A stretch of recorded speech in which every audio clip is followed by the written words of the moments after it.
Hello guys, welcome to our YouTube channel study with M. आज मैं आप सभी के लिए काफ़ी इंपॉर्टेंट वीडियो लेके आई हूँ। तो देखिए, आगामी फॉरेस्ट गार्ड के एग्जाम के रिगार्डिंग हमारे द्वारा forest guard special mock series start की गई है, जिसका पार्ट 10 आज मैं आप सभी के लिए लेके आई हूँ। ये जो मॉक सीरीज है ये आपको डेली प्रोवाइड कराई जा रही है, जो कि आपके आगामी फॉरेस्ट गार्ड के एग्जाम के लिए इंपॉर्टेंट है। साथ ही साथ अदर उत्तराखंड एग्जाम के लिए भी ये मॉक सीरीज इंपॉर्टेंट रहने वाली है। तो आप सभी लोग हमारी सीरीज में स्टार्टिंग से लेकर एंड तक बने रहें। इस सीरीज में हमारे द्वारा करंट के क्वेश्चंस भी इंक्लूड किए गए हैं, ताकि करंट अफेयर्स भी आपकी इसी मॉक सीरीज से ही कवर हो जाए। तो चलिए आज की इस मॉक सीरीज को स्टार्ट करते हैं। स्टार्ट करने से पहले जिन लोगों ने अभी तक हमारे YouTube channel study with M को सब्सक्राइब नहीं किया है वो सब्सक्राइब कर लें। साथ ही साथ बगल में जो बेल आइकन दिख रहा है इसे भी प्रेस कर लें, ताकि हम कोई भी वीडियो डालते हैं तो उसका नोटिफिकेशन आपके पास जल्द से जल्द पहुँच जाए। आप सभी लोग हमारे टेलीग्राम चैनल को भी ज्वाइन कर सकते हैं। अराउंड 6.3 के यहाँ पे ग्रुप मेंबर्स हो चुके हैं। सुबह 10 बजे और शाम 8 बजे यहाँ पे क्विज का आयोजन भी कराया जाता है। इसके अलावा अदर इंपॉर्टेंट अपडेट्स पीडीएफ्स यहीं पे शेयर की जाती हैं। लिंक आपको उसका डिस्क्रिप्शन बॉक्स में मिल जाएगा। बढ़ते हैं आज की वीडियो की ओर। इस सीरीज का पहला क्वेश्चन है, विश्व बौद्धिक संपदा संगठन का मुख्यालय कहाँ स्थित है? देखिए, विश्व बौद्धिक संपदा संगठन का मुख्यालय है जिनेवा में। ऑप्शन थर्ड इस क्वेश्चन का करेक्ट आंसर है। विश्व बौद्धिक संपदा संगठन की स्थापना 14 जुलाई 1967 में हुई और यह संगठन संयुक्त राष्ट्र की 15 विशेष एजेंसियों में से एक है और भारत भी इसका सदस्य है। और भारत को विश्व बौद्धिक संपदा संगठन की सदस्यता कब मिली? वर्ष 1975 ईस्वी में। नेक्स्ट क्वेश्चन है, भद्रा वन्यजीव अभयारण्य किस राज्य में स्थित है? मोस्ट इंपॉर्टेंट क्वेश्चन है। देखिए, भद्रा वन्यजीव अभयारण्य ये स्थित है कर्नाटका राज्य में। ऑप्शन फोर्थ इस क्वेश्चन का करेक्ट आंसर है। भद्रा वन्यजीव अभयारण्य कर्नाटक राज्य के चिकमगलूर जिले में स्थित है। भद्रा वन्यजीव अभयारण्य कर्नाटक राज्य के चिकमगलूर जिले में स्थित बाघ के लिए एक संरक्षित क्षेत्र है और यह बाघ संरक्षित क्षेत्र भारत की प्रोजेक्ट टाइगर नामक परियोजना के अधीन आता है। और इसकी स्थापना की अगर हम बात करें तो इसको कब स्थापित किया गया था? वर्ष 1951 ईस्वी में भद्रा वन्यजीव अभयारण्य को स्थापित किया गया था। नेक्स्ट क्वेश्चन है, उगादि नामक त्योहार किस राज्य में मनाया जाता है? देखिए, उगादि नामक जो त्योहार है ये मनाया जाता है कर्नाटक राज्य में। ऑप्शन फर्स्ट इस क्वेश्चन का करेक्ट आंसर है। उगादि या युगादि भी इसको कहा जाता है। उगादि या युगादि, जिसे संवत्सरादि के नाम से भी जाना जाता है। इसको संवत्सरादि के नाम से भी जाना जाता है। इंपॉर्टेंट पॉइंट है, इसको नोट डाउन कर लीजिए। उगादि या युगादि, जिसे संवत्सरादि के नाम से भी जाना जाता है। हिंदू कैलेंडर के अनुसार नए साल का दिन है ये और भारत के आंध्र प्रदेश, तेलंगाना, कर्नाटक राज्यों में ये त्योहार मनाया जाता है। कौन सा? युगादि या उगादि नामक त्योहार। नेक्स्ट क्वेश्चन है, भारत की प्रथम महिला एवरेस्ट विजेता हैं। देखिए, भारत की प्रथम महिला एवरेस्ट विजेता कौन है? बछेंद्री पाल। ऑप्शन थर्ड इस क्वेश्चन का राइट आंसर है। बछेंद्री पाल, जिनका जन्म कब हुआ? वर्ष 1954 ईस्वी में इनका जन्म हुआ उत्तर काशी जनपद में इनका जन्म हुआ और वर्ष 1982 ईस्वी में इन्होंने उत्तरकाशी स्थित इंस्टीट्यूट ऑफ माउंटेनियरिंग से बेसिक एवं एडवांस माउंटेनियरिंग कोर्स पास किया और उसी वर्ष माउंट काला नाग चोटी, जिसकी हाइट कितनी है? 6387 मीटर माउंट काला नाग चोटी की हाइट है। इन्होंने इसका सफल आरोहण किया। और देखिए, वर्ष 1983 ईस्वी में ये गंगोत्री वन, रुद्रगैरा और माणा चोटियों के प्री एवरेस्ट अभियान दलों की सदस्य रही। 24 मई 1984 ईस्वी में इन्होंने विश्व के सर्वोच्च पर्वत शिखर एवरेस्ट, विश्व का सर्वोच्च पर्वत शिखर कौन सा है? एवरेस्ट तो वर्ष 1984 में इन्होंने विश्व के सर्वोच्च पर्वत शिखर एवरेस्ट पर आरोहण कर देश की पहली और विश्व की 5वीं महिला होने का कीर्तिमान अर्जित किया। नेक्स्ट क्वेश्चन है,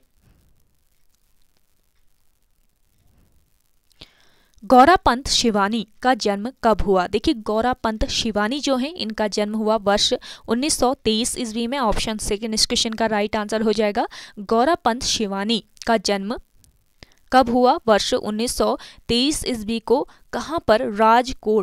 राजकोट में इनका जन्म हुआ। राजकोट गुजरात, जो कि गुजरात राज्य में स्थित है। तो राजकोट गुजरात में इनका जन्म एक कुमाऊनी परिवार में हुआ था। इनकी प्राथमिक शिक्षा जो है ये कहाँ से? अल्मोड़ा से हुई। प्राथमिक शिक्षा इन्होंने पूरी की अल्मोड़ा में, तथा उच्च शिक्षा इनकी कहाँ पर संपन्न हुई? इलाहाबाद में।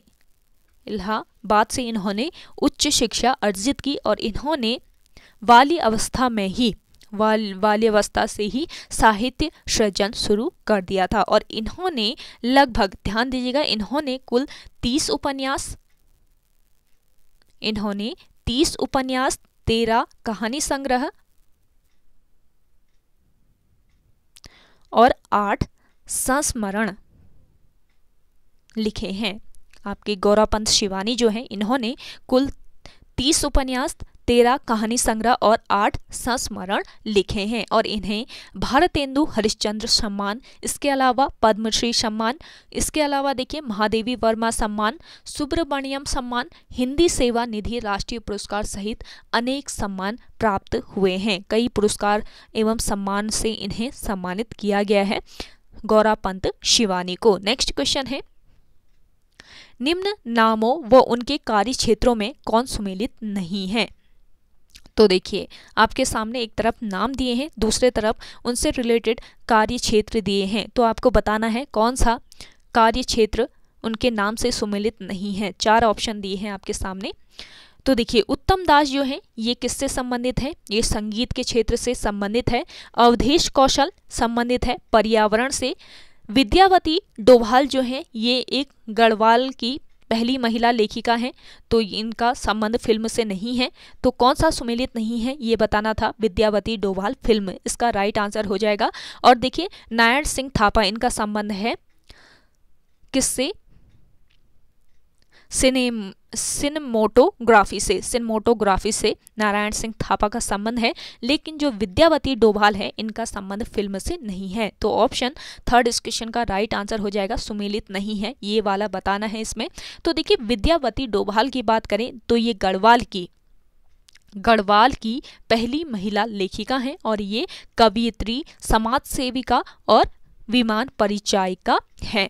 और इनके जन्म की अगर हम बात करें तो इनका जन्म वर्ष 1902 ईस्वी को गढ़वाल में हुआ और वर्ष 1929 ईस्वी में इनकी पहली रचना, जिसका नाम क्या था? अमृत की बूंदें। आप नोट डाउन कर लीजिएगा, यहाँ पे लिखना पॉसिबल नहीं होता है स्क्रीन में, फिर भी थोड़ा थोड़ा आपको लिख के मैं बता देती हूँ। तो वर्ष 1929 ईस्वी में इनकी पहली रचना, जिसका नाम है अमृत की बूंदें, तो ये प्रकाशित हुई कहाँ से? गढ़वाली प्रेस देहरादून से इनकी पहली रचना अमृत की बूंदें प्रकाशित हुई। नेक्स्ट क्वेश्चन है, उत्तराखंड की पहाड़ियों में चाल खाल का संबंध है। देखिए काफ़ी महत्वपूर्ण ये क्वेश्चन है। उत्तराखंड की जो पहाड़ियां हैं इनमें चाल खाल का संबंध किससे है? इसका राइट आंसर हो जाएगा जल संरक्षण से। ऑप्शन फर्स्ट बिल्कुल राइट आंसर है। चाल खाल का संबंध किससे है उत्तराखंड में, पूछा जा सकता है, इंपॉर्टेंट क्वेश्चन है, इसको ध्यान रखेंगे। जल संरक्षण से ये संबंधित है। अगला देखिएगा, कुमाऊं मंडल विकास निगम की स्थापना की गई थी। कब की गई थी कुमाऊं मंडल विकास निगम की स्थापना? तो इसका राइट आंसर हो जाएगा वर्ष 1976 ईस्वी में। ऑप्शन सेकंड इस क्वेश्चन का राइट आंसर है। कुमाऊं मंडल विकास निगम और गढ़वाल मंडल विकास निगम को 31 मार्च 1976 में इस्टेब्लिश्ड किया गया था। दोनों ही मंडल, कुमाऊं मंडल विकास निगम और गढ़वाल मंडल विकास निगम को 31 मार्च वर्ष 1976 में इस्टेब्लिश्ड किया गया था। इंपॉर्टेंट पॉइंट है, इसको नोट डाउन कर लेना है आपको। सेशन पसंद आ रहा है तो लाइक कर लीजिए। जिन लोगों ने अभी भी हमारे YouTube channel study with M को सब्सक्राइब नहीं किया है वे लोग जरूर सब्सक्राइब कीजिएगा और इस सेशन को ज़्यादा से ज़्यादा आपको शेयर करना है आप अपने दोस्तों के साथ, अपने व्हाट्सएप ग्रुप्स में। काफ़ी मेहनत से डेली आपको ये सेशन हम प्रोवाइड करा रहे हैं, तो आप सभी से थोड़ा सा रिक्वेस्ट रहेगा कि ज़्यादा से ज़्यादा इस सेशन को शेयर कीजिएगा अपने दोस्तों के साथ, अपने व्हाट्सएप ग्रुप्स में। और इसके 10 पार्ट्स अपलोड कर दिए गए हैं हमारे YouTube channel study with M पर forest guard special mock series के। तो जिन लोगों ने पुरानी वीडियोस को नहीं देखा है, 9 पार्ट्स इसके अभी तक नहीं देखे हैं, तो उन पार्ट्स को देख सकते हैं। इसकी प्लेलिस्ट भी बन चुकी है हमारे YouTube channel study with M पर। तो फॉरेस्ट गार्ड की प्लेलिस्ट आप देख सकते हैं हमारे YouTube चैनल के प्लेलिस्ट में जाकर। तो आप सभी लोग इन सीरीज़ को डेली फॉलो कीजिएगा, जो कि आपके आगामी फॉरेस्ट गार्ड के एग्ज़ाम के लिए इम्पॉर्टेंट है। साथ ही साथ अदर उत्तराखंड एग्ज़ाम के लिए भी इम्पॉर्टेंट रहने वाली है। उत्तराखंड पुलिस का जो एग्ज़ाम होने वाला है आपका, उसके लिए भी ये सीरीज़ इम्पॉर्टेंट रहेगी। तो डेली इस सीरीज़ को फॉलो कीजिएगा। आज के पेपर में न्यूज़ आई हुई थी कि 15 मई से आपके फिजिकल स्टार्ट हो जाएंगे उत्तराखंड पुलिस के। तो हो सकते हैं आप सभी लोग तैयारी में लगे रहें, साथ ही साथ आप रिटर्न की भी तैयारी करते रहें। ये सीरीज़ आपको डेली प्रोवाइड कराई जा रही है, उत्तराखंड पुलिस के लिए भी इम्पॉर्टेंट रहेगी। इसके अलावा रात को 8 बजे भी आज आपको उत्तराखंड टॉप 20 MCQ वाली सीरीज़ मिलेगी, तो आप 8 बजे भी तैयार रहिएगा। उससे पहले आपको 7:30 पौने 8 बजे आपको क्विज भी कराई जाएगी हमारे टेलीग्राम ग्रुप पर। तो जिन लोगों ने टेलीग्राम ग्रुप को ज्वाइन नहीं किया है वे लोग टेलीग्राम ग्रुप भी ज्वाइन कर लीजिएगा। अपने टेलीग्राम के सर्चिंग बार पे आप स्टडी विद एम, जिस नाम से हमारा YouTube चैनल बना है उसी नाम से हमारा टेलीग्राम ग्रुप भी बना हुआ है।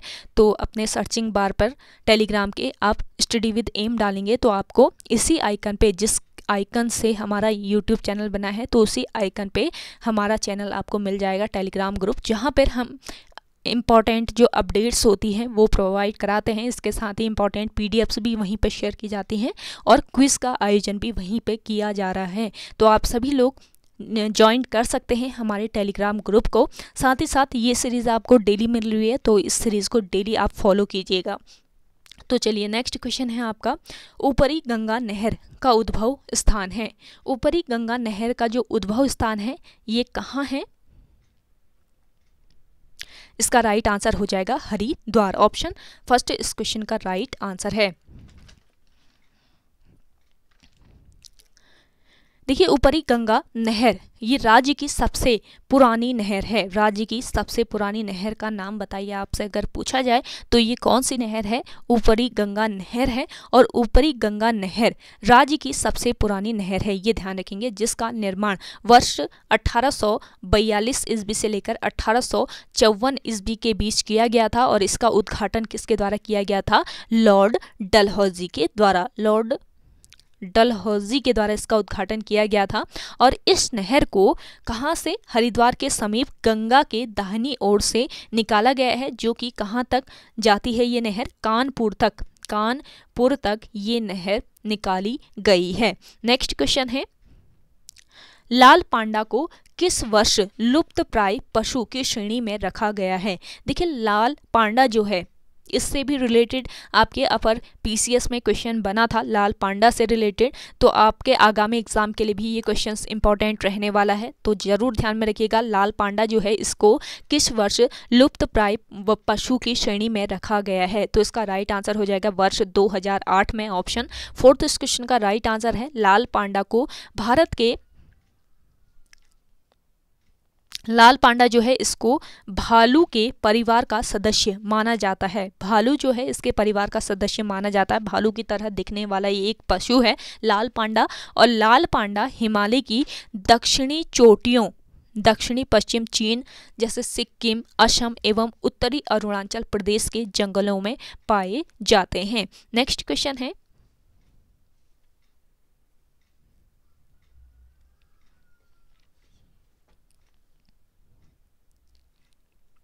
राज्य संस्कृति विभाग के निर्माणाधीन ऑडिटोरियल के म्यूजियम में किसे संरक्षित किया गया है। आपके सामने 4 ऑप्शन दिए हैं, जल्दी से कमेंट करके बताएं जिन लोगों को आंसर आ रहा है।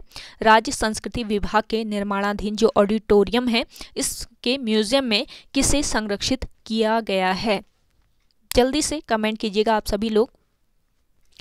तो इसका राइट आंसर हो जाएगा किसको संरक्षित किया गया है, केदारखंड झांकी को। ऑप्शन सेकेंड इस क्वेश्चन का राइट आंसर है राज्य संस्कृति विभाग के निर्माणाधीन ऑडिटोरियम के म्यूजियम में किसको, केदारखंड झांकी को संरक्षित किया गया है। देखिए उत्तराखंड राज्य के गठन के बाद म्यूजियम में संरक्षित यह पहली झांकी है। केदारखंड झांकी जो है ये उत्तराखंड गठन के बाद म्यूजियम में संरक्षित पहली झांकी है और वर्ष 2021 में केदारखंड झांकी को देश में सर्वश्रेष्ठ झांकी का 3रा पुरस्कार मिला है। वर्ष 2021 के केदारखंड झांकी जो है ये दिल्ली राजपथ में प्रदर्शित की गई थी, तो इसको संरक्षित किया गया है ऑडिटोरियम के म्यूजियम में। राज्य संस्कृति विभाग का जो निर्माणाधीन ऑडिटोरियम है उसके म्यूजियम में इसको संरक्षित किया गया है। तो काफ़ी महत्वपूर्ण ये क्वेश्चन बन जाता है आपके आगामी एग्जाम के लिए।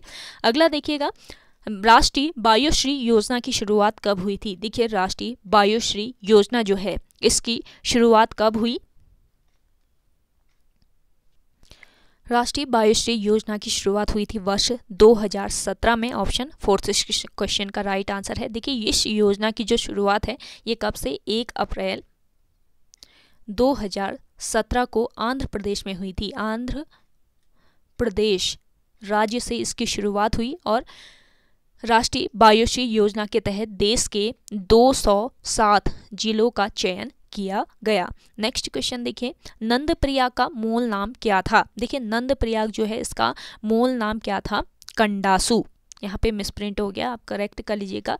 कंडासू जो है ये नंदप्रयाग का मूल नाम था। नंदप्रयाग में किन नदियों का संगम होता है, ये भी क्वेश्चन पूछा जा सकता है आयोग के द्वारा। तो नंदप्रयाग में संगम होता है किन नदियों का, अलकनंदा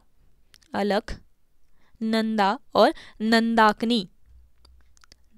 अलकनंदा और नंदाकिनी नदियों का संगम होता है नंदप्रयाग में। और देखिए नंदाकिनी नदी की बात करें तो नंदाकिनी नदी कहाँ से निकलती है, त्रिशूल पर्वत के नंदा घुंघटी से निकलती है नंदाकिनी नदी। जबकि अलकनंदा नदी की हम बात करें तो ये संतोपत शिखर के अलकापुरी बांग हिमनद से निकलती है। नेक्स्ट क्वेश्चन देखिएगा, उत्तराखंड वन नीति को कब संशोधित किया गया। मोस्ट इंपॉर्टेंट क्वेश्चन है। देखिए उत्तराखंड वन नीति को संशोधित किया गया किस वर्ष।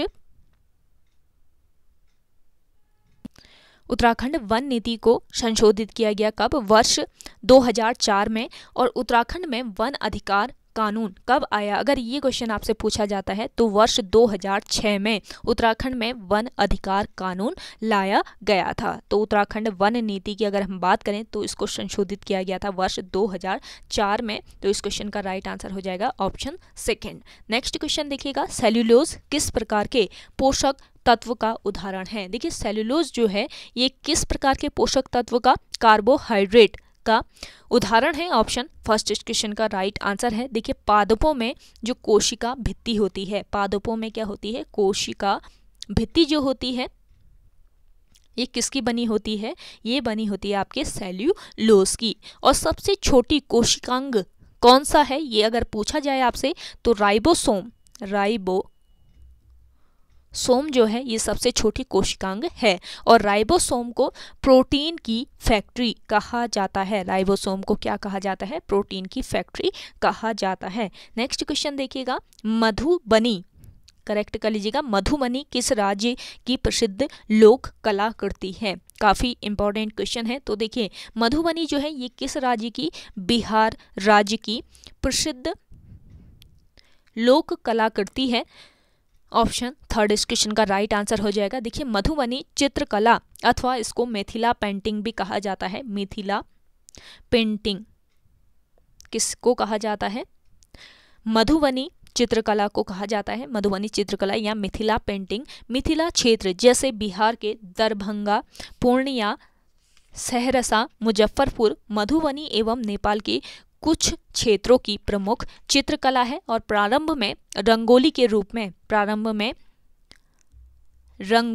रूप में रहने के बाद यह कला धीरे धीरे आधुनिक रूप में कपड़ों, दीवारों एवं कागज पर उतर आई। इसके अलावा कलमकारी की अगर हम बात करें, कलमकारी जो लोक कलाकृति है, ये किस राज्य की प्रसिद्ध लोक कलाकृति है? अगर आपसे क्वेश्चन पूछा जाता है तो इसका राइट आंसर हो जाएगा आंध्र प्रदेश। आंध्र प्रदेश की प्रसिद्ध लोक कलाकृति है कलमकारी। और आपके राजस्थान की अगर हम बात करें, राजस्थान राज्य की प्रसिद्ध लोक कलाकृति का नाम क्या है? इसका नाम है फड़। ध्यान दीजिएगा, फड़ इसका नाम है। और इसके अलावा राजस्थान एवं मध्य प्रदेश की लोक कलाकृति की अगर हम बात करें तो मंधना जो है ये राजस्थान और मध्य प्रदेश राज्य की प्रसिद्ध लोक कलाकृति हैं। तो इन लोक कलाकृतियों को जरूर ध्यान रखिएगा, आगामी एग्जाम के लिए आपके इम्पोर्टेंट रहने वाले हैं। अगला क्वेश्चन देखिएगा,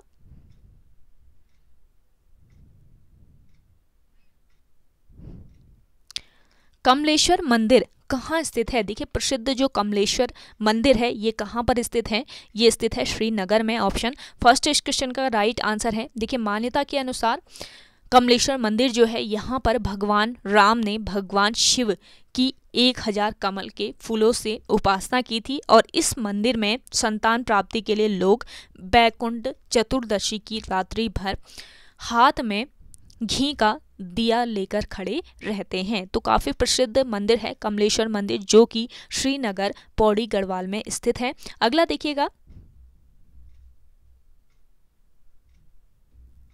सेशन को ज़्यादा से ज़्यादा शेयर कर दीजिए। जिन लोगों ने शेयर नहीं किया है, ज़्यादा से ज़्यादा लोगों को पहुंचाइएगा इस सेशन को। काफ़ी मेहनत से आपके लिए डेली ये सेशन प्रोवाइड करा रहे हैं स्टडी विद एम के द्वारा। स्टडी विद एम की जो पूरी टीम है ये लगी हुई है आपके आगामी एग्ज़ाम के लिए सेशन आपको प्रोवाइड कराने में। तो आप सभी लोग ज़्यादा से ज़्यादा लोग शेयर कीजिएगा इस सेशन को, और पसंद आ रहा है तो लाइक कर लेना है। कमेंट सेक्शन में कमेंट करके बताइएगा आज का ये सेशन आपको कैसा लगा।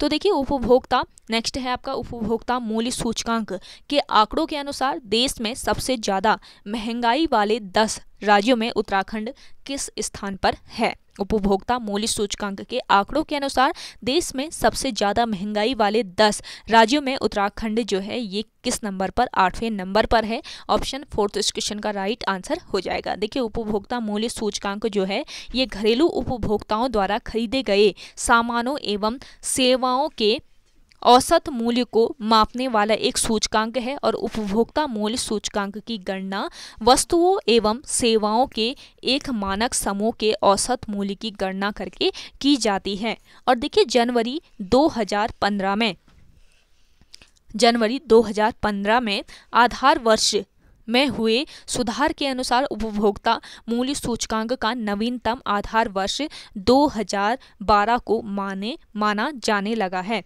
अगला क्वेश्चन है आपका, उत्तराखंड में 10वें गंगा क्याक महोत्सव 2022 का आयोजन कहाँ पर किया गया? देखिए, उत्तराखंड में 10वें गंगा क्याक महोत्सव इसका आयोजन किया गया वर्ष 2022 में। और कहाँ पर किया गया? ऋषिकेश में इसका आयोजन किया गया है। ऑप्शन थर्ड इस क्वेश्चन का राइट आंसर है। कब किया गया? देखिए, 19 फरवरी 2022 को उत्तराखंड स्थित लक्ष्मण झूला नीलकंठ मार्ग पर हेवल और गंगा नदी के संगम पर स्थित फूल